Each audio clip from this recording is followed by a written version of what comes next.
Ekskluziv olarak Sindi.az saytı için. Vur peyseri ver, onsuz da peysersen. Ya Aliko, ver gelsin. Ya az ol kişi ol, sözümü danma. Boynumu eğip aşağı koyaram damğa. Peyser dediğinle ettim fit, ama mən sənə görə yığdırdım bitki. Mən sənə sözümü tam çatdırım, səni bu bitin içində mən batdırım. Aç gözü və görsən qabağı, açdım sandığı, döktüm pambığı. Nömrəmi bilirsən, eşit bunu zəng vur. Gəl tək bətə kəsən ay bic bala. Yaxşı olmasan qabağımda tək dur. Sadə olsam da arxamda maxaç qalam.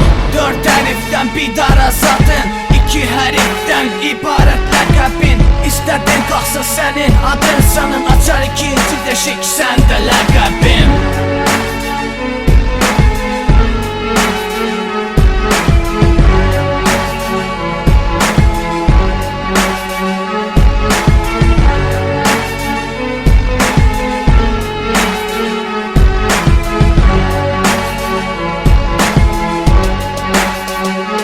Ekskluziv olarak Sindi.az saytı için. Mən elə mənəm, mən olaraq qalacam. Yaşım böyük ama sənin boyun balaca. Niqa qəribə qəhbə, dünya çox da qəribədir. Anasını söydün onun ama yenə fit elədir. Sənin adından bir dənə də rapper var ki, hansı ki o bu günlərim az rəpələkə. Mənim arxamda var oğlanlar ki, gəl mənə bir dəfə toxun etsinlər səni tikə-tikə. Vura vura gəlmisən, vur yenə peysərə.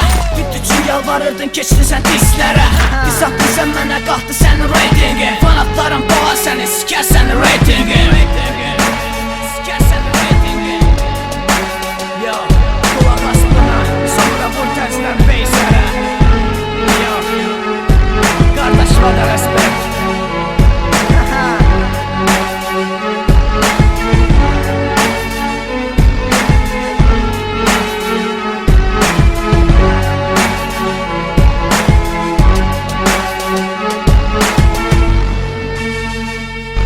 Ekskluziv olarak Sindi.az saytı için.